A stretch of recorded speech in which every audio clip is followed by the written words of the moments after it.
اللہ رب العزت نے اسلامی گھرانے کو آباد رکھنے کے کچھ طریقے بتائے ہیں۔ اسلامی گھرانہ بنیادی طور پہ اسلام کی پہلی نرسری ہے، بنیادی اکائی ہے۔ ایک اسلامی گھر جہاں سے علماء بھی پیدا ہو سکتے ہیں، جہاں سے فاسق و فاجر بھی پیدا ہو سکتے ہیں، وہ بنیادی اکائی ہے، وہ بنیادی یونٹ ہے جس کے اوپر معاشرے میں اسلام کا، مسلمانوں کا اور مستقبل کے اندر آپ کے حکمرانوں کا انتخاب کیا جاتا ہے۔ اسلامی معاشرہ ایک گھر سے بنتا ہے، اس کی بنیادی اکائی ایک گھر ہی ہوتا ہے، لیکن ہمارے ہاں بدقسمتی سے جب ایک نیا گھر، نیا یونٹ بنانا ہوتا ہے، ابتدا کہاں سے ہونی چاہیے؟ اللہ کی تائید و نصرت سے، لیکن ہم اس کی ابتدائی ایسے اعمال سے کرتے ہیں کہ گھروں کے جنازے نکل جاتے ہیں۔ نبی کریم صلی اللہ علیہ وسلم نے سب سے پہلا جو حکم دیا، اور قرآن پاک میں جو حکم ہے وہ یہ ہے، اگر کوئی باپ، اگر کوئی بیٹا، اگر کوئی بھائی اپنے کسی بیٹے کا، کسی بھائی کا نیا اسلامی گھر بنانا چاہ رہا ہے، یعنی شادی کرنے کی نیت کر رہا ہے، تو پہلی ابتدا تو یہاں سے ہونی چاہیے کہ رسول اللہ صلی اللہ علیہ وسلم نے کہا حسب نسب کی وجہ سے شادی ہوتی ہے، مال و دولت کی وجہ سے بھی ہوتی ہے، حسب نسب کی وجہ سے بھی ہوتی ہے، مال و دولت کی وجہ سے بھی ہوتی ہے، لیکن تمہیں کیا ہو گیا؟ تم شادی نیکی کی بنیاد کے اوپر نہیں کرتے۔ آج خوبصورت لڑکی چاہے غریبوں کی بھی ہو، اس سے تو بیاہ کر لیا جاتا ہے، اس کو تو شادی کی سہولت میسر ہے۔ وہ نیک عورتیں، وہ پاکیزہ عورتیں جن کے بالوں کو بھی شاید کبھی آسمان کے سورج نے نہ دیکھا ہو، ان کے بالوں پہ چاندی آ جاتی ہے، 40 برس کی عمر ہو جاتی ہے، کوئی ان سے شادی بیاہ کرنے کے لیے تیار نہیں ہوتا، اور پھر بعد میں آپ علماء کے پاس آتے ہیں، پیروں فقیروں کے پاس جاتے ہیں، اپنے مسائل لے کر، گھر کا بیڑا غرق ہو گیا، گھر کا جنازہ نکل گیا۔ نہیں، تو نے ابتدا جو گھرانے کی بنیاد رسول اللہ صلی اللہ علیہ وسلم نے بیان کیا اسی کے اوپر عمل نہیں کیا۔ نکاح اور شادی بیاہ آپ کو اور مجھے کس بنیاد پہ کرنا چاہیے؟ نیکی کی بنیاد کے اوپر۔ ہم کس بنیاد پہ کرتے ہیں؟ لڑکے کی انکم کتنی ہے؟ لڑکا امیر ہے، لڑکا مالدار گھرانے سے ہے، چونکہ میری بیٹی ناز و نام سے پلی ہے، ایک اچھے کھاتے پیتے گھرانے کی ہے، میں اس کے لیے صرف امیر لڑکا ڈھونڈ رہا ہوں، نہ سیرت دیکھ رہا ہوں، نہ کردار دیکھ رہا ہوں۔ اور بعد میں شادی کے 2 سال بعد جب پتہ لگتا لڑکا ایسا ایسا ایسا ہے، ایمانداری سے بتلائیے، تو نے کیا لڑکا نیک ڈھونڈا تھا؟ تو نے لڑکا دیکھا ہی وہ تھا کہ جس کی جیب میں چند ٹکے ہوں، ٹکے تو وہ تیری بیٹی کو دے رہا ہے، ٹکے تو وہ تیری بہن کو دے رہا ہے، گلا کس بات کا ہے؟ جی اس کا کریکٹر اچھا نہیں، جی اس کا اخلاق اچھا نہیں، جی وہ بدتمیز بڑا ہے۔ تو نے یہ چیزیں دیکھی تھی؟ تو نے تو شادی جس بنیاد پہ کی تھی، تیرا وہ مقصد اللہ نے پورا کر دیا، اب تجھے گلا نہیں کرنا چاہیے۔ اور کلام حمید کے اندر بھی اس بات کے اوپر رہنمائی موجود ہے، جن بچوں کے دین تمہیں پسند آ جائیں، اگر وہ فقیر ہی کیوں نہ ہو، تم سے آ کے رشتے مانگے، ان سے رشتے کر دیا کرو۔ ان یکونوا فقراء یغنیہم اللہ من فضلہ، فقیر بھی ہوں گے، اللہ اپنے فضل و رحمت سے ایسی برکھا برسائے گا رحمت کی، ایسی بارش کرے گا رزق کی کہ تیری بیٹی کو کوئی تکلیف نہیں ہوگی۔ نبی کریم صلی اللہ علیہ وسلم نے، پہلی بات بیٹی کی طرف سے کر رہا ہوں، بیٹوں کے حوالے سے بھی بات ہوگی، نبی کریم صلی اللہ علیہ وسلم نے کہا تم نکاح کے موقع کے اوپر ایسا لڑکا تلاش کرو جس کا دین تمہیں اچھا لگتا ہو۔ کیوں؟ اگر تمہاری بیٹی اور بہن اس کو پسند آئے گی، اس کی عزت اور اکرام کرے گا، اس میں اضافہ کرتا چلا جائے گا، اور بالفرض اس کو پسند نہ بھی آئے گی تو اس کی بے عزتی نہیں کرے گا، اس کی توہین نہیں کرے گا، اللہ سے ڈرتے ہوئے اس کے حق پورا کرنے کی کوشش کرتا رہے گا۔ نہیں، ہم نے تو صرف مال کی بنیاد پہ شادی کرنی ہے، اور اللہ معاف کرے ہمارا معاشرہ کس سمت میں جا رہا ہے۔ شادی بھی کب کرنی ہے؟ حاجی صاحب بیٹے کی شادی کر دی جائے، وہ بیٹا بھی پڑھ رہا ہے، شیخ صاحب بچے کی شادی کریں، بچہ ذرا کیریئر بنا رہا ہے، کیریئر بناتے بناتے اس کے کریکٹر کا جنازہ جب نکل جاتا ہے تب تجھے ہوش آتی ہے، اب تو باہر منہ مارنا شروع ہو گیا، اب فٹافٹ اس کی شادی کر دو، اب اس جانور کے لیے کسی کی بچی لے آؤ۔ خود پہلے کریکٹر کا جنازہ نکالنے میں ماں باپ کا پورا کردار ہے. بچہ بالغ ہو گیا, بچے کے اندر فطری خواہشات ہیں, باپ کا یہ کام ہے. بیٹی بھی اگر بالغ ہوگی, بیٹی بھی اگر جوان ہو گئی ہے, فطری خواہشات ہیں, باپ کا پہلا فرض ماں باپ کا یہ ہے. گھروں کو کیسے بات کیا جائے؟ ہر بندہ دوسرا رونا رو رہا ہے. اپنے بیٹے کو پیار اور محبت سے, اپنی بیٹی کو پیار اور محبت سے اپنے اعتماد میں لیجئے. بیٹے جب تو کہے گا تیری شادی ہو جائے گی, تجھے فرسٹریشن کی ضرورت نہیں ہے, تجھے پریشان ہونے کی ضرورت نہیں ہے. جس دن تو میرے سامنے مطالبہ رکھے گا تیری شادی ہوگی, میں تیرا نان نفقہ اٹھاؤں گا, میں تیرا خرچہ اٹھاؤں گا. ہمارا معاشرہ الٹا, امیر گھرانے, امیر ماں باپ کماتے بھی ہیں, بچے کا کیریئر بنا رہے, کریکٹر کا جنازہ نکل رہا ہے, کوئی پرواہ نہیں. بیٹی بڑی ہو گئی ہے, اس کو کہا جائے بیٹی, اور بیٹے کو بھی کہنا چاہیے, اور بیٹے تیری من پسند شادی کروں گا, جو بچی تجھے اچھی لگے گی, جو عورت تجھے پسند آئے گی, جو عورت کا کردار, اخلاق, فیملی میں فلاں فلاں فلاں آپشن دینی چاہیے اور بتانا چاہیے, کھل کے ڈسکس ہونا چاہیے. بیٹا یہ کر لے, جہاں کہے گا میں تیری شادی کر دوں گا, میں رشتہ مانگوں گا. بیٹی کو بھی کہا جائے کہ میں رشتہ مانگوں گا. بیٹے اور بیٹی سے پیار ہی کوئی نہیں, بیٹے اور بیٹی کے ساتھ اتنا فاصلہ ہے, گھر کیسے آباد ہوں گے؟ بیٹے کو کبھی چوما نہیں ہے, بیٹی کے سر پہ کبھی ہاتھ نہیں رکھا, بیٹی کو کبھی گلے نہیں لگایا, بیٹے کو گلے نہیں لگایا. پھر گلی کے نکر کے اوپر ایک بدماش آوارہ لوفر پاکیزہ اور پوتر بیٹیوں کو گندے میسج کرتا ہے. بچی بیچاری یہ سمجھتی ہے کہ میرے گھر میں نہ کبھی بھائی نے مجھ سے پیار محبت کے بول بولے, نہ کبھی باپ نے بولے. یہ کیسے بول ہیں, یہ کیسے الفاظ ہیں, یہ مجھے چاہتا ہے, یہ مجھے پسند کرتا ہے, میرے حسن کی تعریف کر رہا ہے. میرے بھائیو یاد رکھو, یہ صرف عام بچے بچیوں کی بات نہیں کر رہا, اللہ کی قسم کھا کے کہتا ہوں محدثین نے بھی یہ باب لکھا ہے. کیا عورت کے اندر حصے ذکاوت ہوتی ہے, عورت پاکیزہ طاہرہ مطہرہ بھی کیوں نہ ہو, اگر اس کو کوئی بندہ بار بار یہ کہتا ہے نا تو مجھے پسند ہے, وہ ریجیکٹ کرے گی. نیک ہے, ریجیکٹ کرے گی, اس کا منہ توڑے گی, اس کو روکے گی. یہ ایک فطری بات ہے نیک عورت کا. لیکن یہ باپ بڑا اہم ہے, اس کے دل کے اندر اس کو پسند کرنے والے کے لیے نرم جذبات آئیں گے. یہ ایک حصہ اللہ تعالیٰ نے عورت کے اندر بھی رکھی ہے, اسی طرح بچوں کے اندر بھی رکھی ہے کہ جو ان سے محبت کرے, الفاظ بولتا ہے. بچے کو گھر کے اندر ساری زندگی پیار محبت نہیں ملا, بچی کو نہیں ملا, پھر کوئی گلی کا اوباش اور آوارہ بچہ تیری بیٹی کی یہ محبتیں اچک لے, تجھے اپنے ضمیر کو بھی ٹٹولنے کی ضرورت ہے. ہم نے کون سا خول چڑھایا ہوا ہے, ہم کس معاشرے میں رہتے ہیں؟ ہم اپنے بچوں کو پیار نہیں کرتے, ہم اپنی بچیوں کے سر کے اوپر شفقت سے ہاتھ نہیں رکھتے, ہم ان سے یہ بات ڈسکس نہیں کرتے. جائیے اپنی بیٹی کو, اپنے بیٹے کو کہہ دیجیے, آج جا کے ارادہ کر کے جائیے, بیٹے جہاں کہے گا شادی کریں گے, باہر کبھی منہ نہیں مارنا, کبھی کسی غیر محرم کو میسج نہیں کرنا, کسی کی طرف نظر اٹھا کے نہ دیکھنا, میں تیرا باپ تیرا حلال طریقے سے نکاح کروں گا. بیٹی کو بھی کہیے, اللہ کی قسم برائی کے آگے بند باندھنے کا سب سے پہلا اصول اور طریقہ یہی ہے. اور جب جبلی تقاضے بڑھتے ہوئے محسوس ہوں تب کیریئر کا فکر نہ کریں, کریکٹر کی فکر کریں. کیریئر کی کیا فکر ہے؟ کیریئر اور رزق تو اللہ نے دینا, تو نے پڑھا کے اس کو کمانے کے لائق بنانا ہے. تو جتنا مرضی پڑھا لے, اللہ نہیں چاہے گا اس کی نوکری نہیں لگنے والی.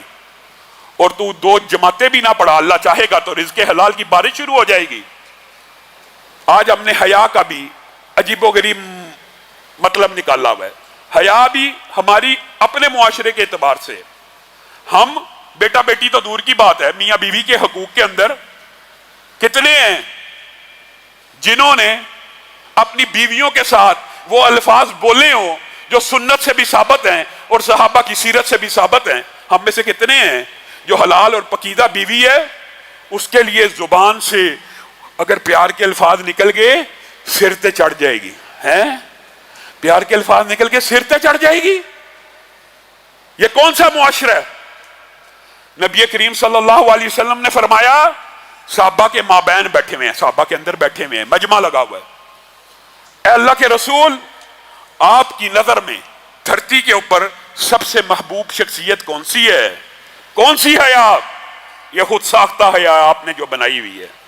نبی کریم صلی اللہ علیہ وسلم نے کہا عائشہ آپ اور میں, ہم میں یہ اخلاقی جرت ہے, ہم سے کوئی پوچھے بیوی کیسے لگتی ہے, اور بس گزارا ہی ہو رہا ہے, بس یہ بس اللہ کا ہی شکر ہے, اس کا احسان نہیں ماننا, اس کے بارے میں دو لفظ نہیں کہنے.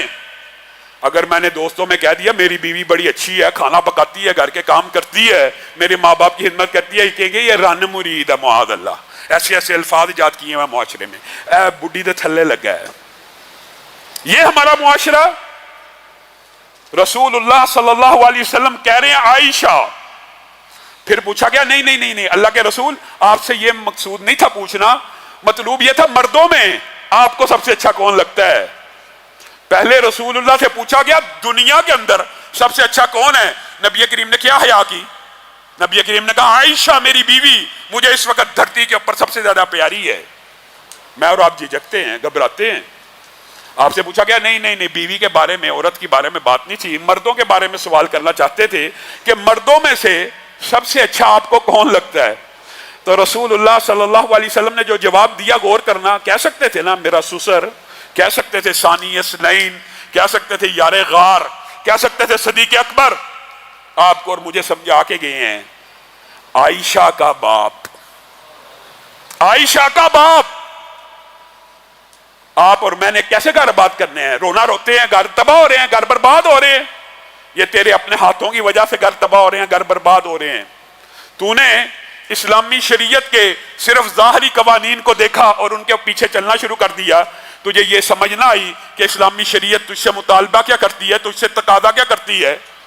آج گھروں کے ٹوٹنے کا ایک بہت بڑا سبب یہ بھی ہے جناب ٹائم نہیں ہے. بیویاں بھی یہی گلہ کرتی ہیں لاما صاحب, شوہر گھر سے نکلتا ہے صبح رات کو آتا ہے, اس وقت تک ہم بھی تھک جاتی ہیں, کیسے ویلکم کریں, کیسے خوش آمدید کہیں. اس وقت تک تو اپنی کمر ٹوٹ جاتی ہے بچوں کو پال پال کے, بچوں کے منہ میں نوالے ڈال ڈال کے تھک جاتی ہیں. آپ ہمیں حدیثیں سناتے کہ وہ عورت دنیا کی سب سے اچھی عورت ہے کہ جب خاوند اس کو دیکھے تو اس کو خوش کر دے. کیسے کرے گی؟ تیار ہوگی, اچھے کپڑے پہنے ہوں گے, کوئی سج سنور کے کھڑی ہوگی, استقبال کرے گی, تبھی خاوند خوش ہوگا نا. خاوند صاحب صبح 8 بجے گھر سے جاتا ہے, رات 10 بجے آتا ہے, اور اس وقت بھی اس کو چاہیے کہ بیوی الرٹ کھڑی ہو. یہ تو نے خود ساختہ ٹائم مینجمنٹ کا فلسفہ بنایا ہوا ہے. نبی کریم صلی اللہ علیہ وسلم سے زیادہ قیمتی ٹائم کسی کا نہیں ہے. اور نبی کریم صلی اللہ علیہ وسلم کی پوری زندگی کا معمول تھا, پوری زندگی کا. ایک وقت میں 9 بیویاں بھی تھیں, پوری زندگی کا معمول تھا. صبح فجر کے بعد ہر بیوی کے پاس گئے ہیں, ایک دن میں صبح فجر کے بعد 9 بیویوں کے پاس.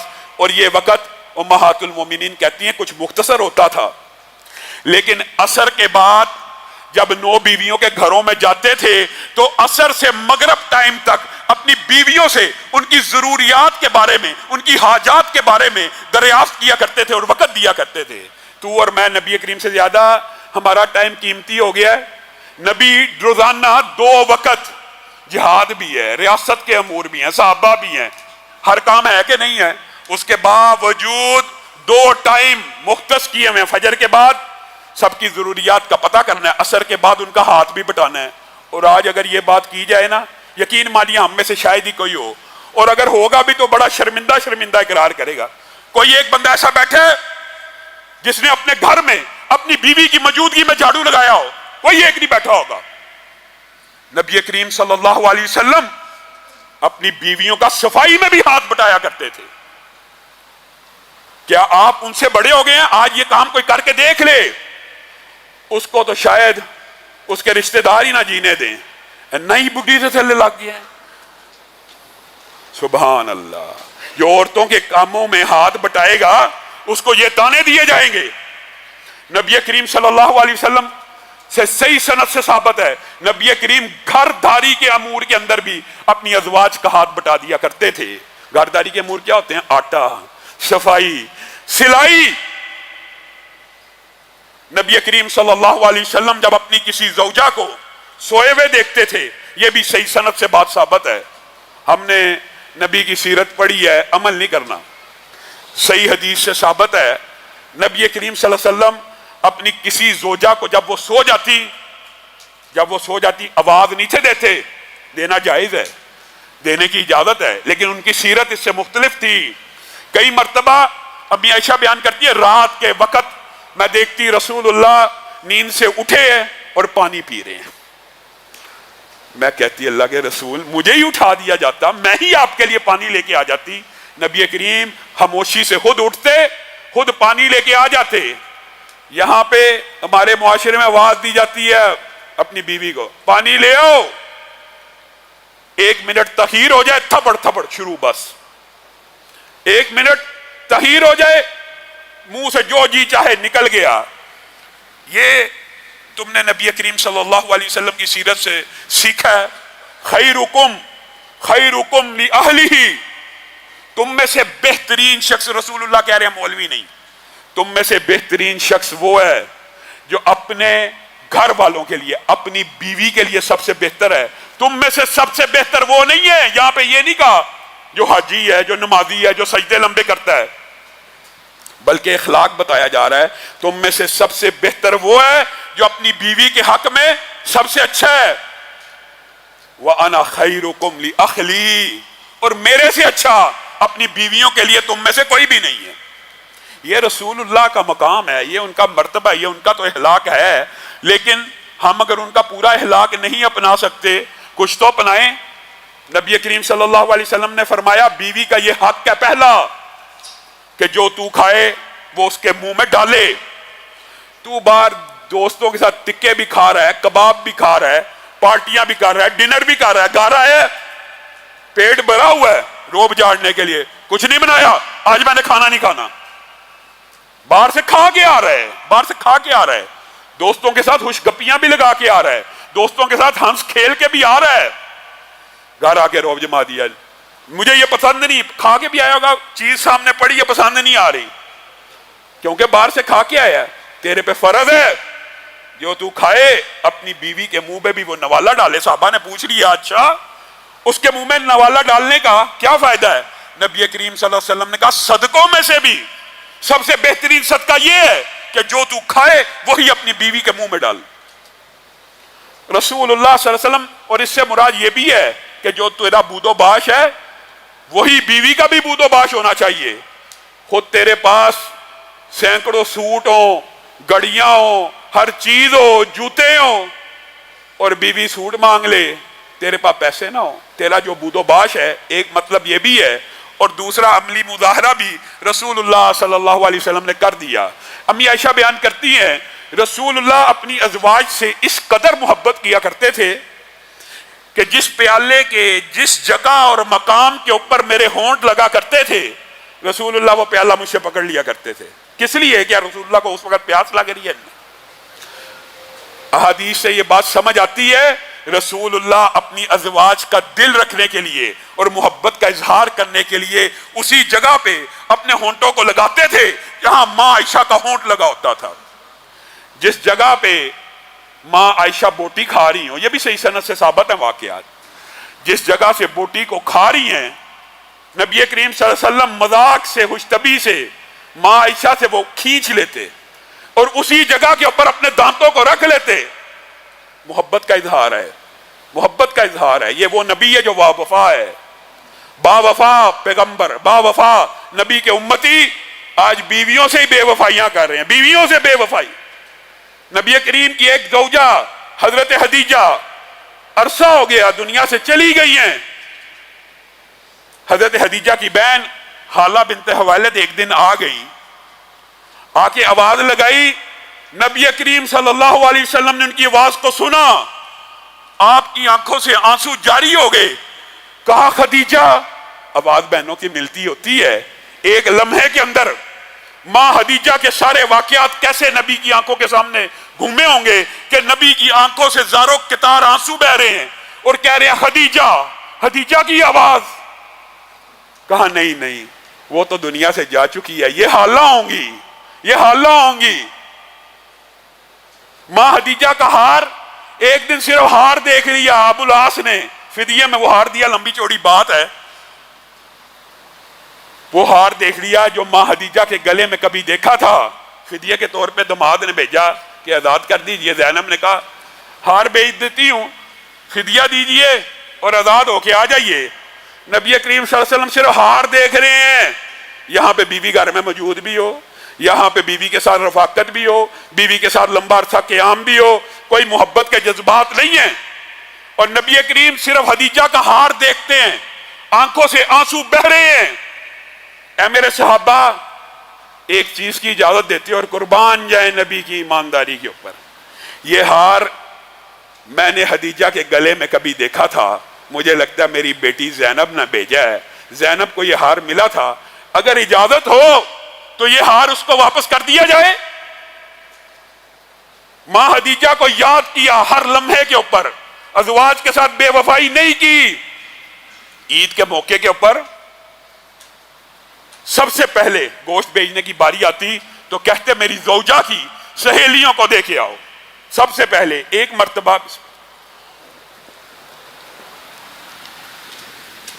ایک عورت آئی، نبی کریم نے بڑا اکرام کیا، اس کے لیے چادر بچھائی، اس کو بڑا ویلکم کیا۔ صحابہ نے پوچھ لیا اے اللہ کے رسول، یہ عام معاملہ ہم نے نہیں دیکھا، عام معمولات آپ کے ایسے نہیں ہیں، یہ آج آپ نے کچھ ایکسٹرا اس کو پروٹوکول دیا، مفہوم آپ کے سامنے رکھ رہا ہوں۔ ہاں، ازواج مطہرات نے پوچھ لیا کون ہے، اتنی عزت اتنی احترام؟ کہا ہاں ہاں ہاں ہاں، میں تمہیں بتاتا ہوں وجہ، یہ وہ عورت ہے کہ جب میں خدیجہ کے ساتھ مکہ میں رہا کرتا تھا تو خدیجہ سے ملنے آیا کرتی تھی، بس خدیجہ سے ملنے آیا کرتی تھی ایک عورت، اس کا یہ اکرام کیا جا رہا ہے، اور یہاں بیوی کا ماں باپ بھی آ جائے، کیا رویہ ہوتا ہے؟ وہ بیوی کی ایک جاننے والی عورت کبھی بعد میں آ گئی، اس کی عزت اور احترام ایسا ہے، یہاں پہ سگے سسر کا، سگی ساس کا کیا احترام ہے؟ نبی کریم نے کہا باپوں میں سے وہ باپ بھی تمہارے ماں باپ کے بعد احترام کے لائق ہیں جنہوں نے اپنے جگر کا ٹکڑا تمہارے سپرد کر دیا، اللہ کے کلام کی وجہ سے۔ اللہ سے ڈرتے نہیں ہو؟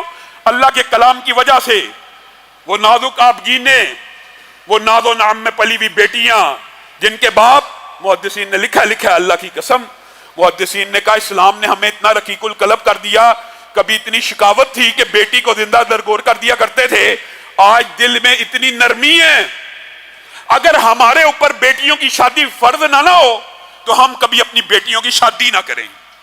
محدثین کے یہ الفاظ ہیں، چونکہ فرض ہے، وہ باپ کے گھر میں پلی ہوئی لاڈلی ناز و نام میں آج اس کا باپ آ جائے، آج اس کی ماں آ جائے، دو گالیاں اس کو بھی، دو گالیاں ان کو بھی، کیا تمہارے نبی کا یہ اسوہ ہے؟ نبی کا اسوہ کیا ہے؟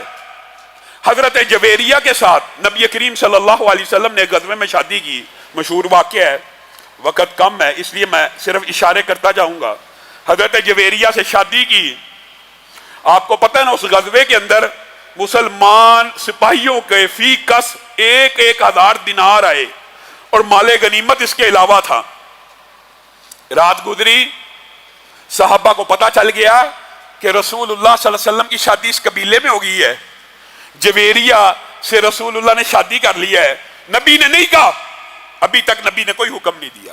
صحابہ آپس میں مشورہ کرنے لگے، یہ تو ہمارے نبی کے سسرالی رشتہ دار بن گئے ہیں، ہمارے ہاں سسرال کا کیا احترام ہے، یہ تو ہمارے سسرالی رشتہ دار بن گئے ہیں، اللہ کے رسول نے ان کی بیٹی کے ساتھ شادی کر لی ہے۔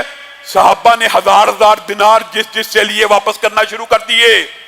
حدیث کے الفاظ ہے، وہ لوہے کا ڈول جس سے پانی کھینچا جاتا ہے صرف وہ واپس نہ کیا صحابہ نے،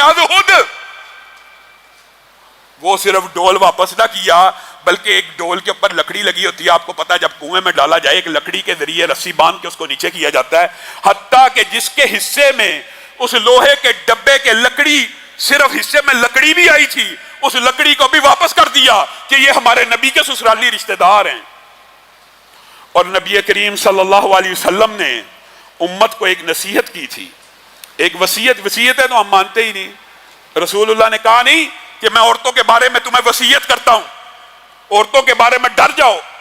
کوئی بندہ ایسا نہ کرے کہ صبح ایک عورت کو مارتا اور رات پھر اسی کے ساتھ بسر کر رہا ہے، اس کو یا شرم نہیں آتی؟ عورتوں کے بارے میں اللہ سے ڈر جاؤ۔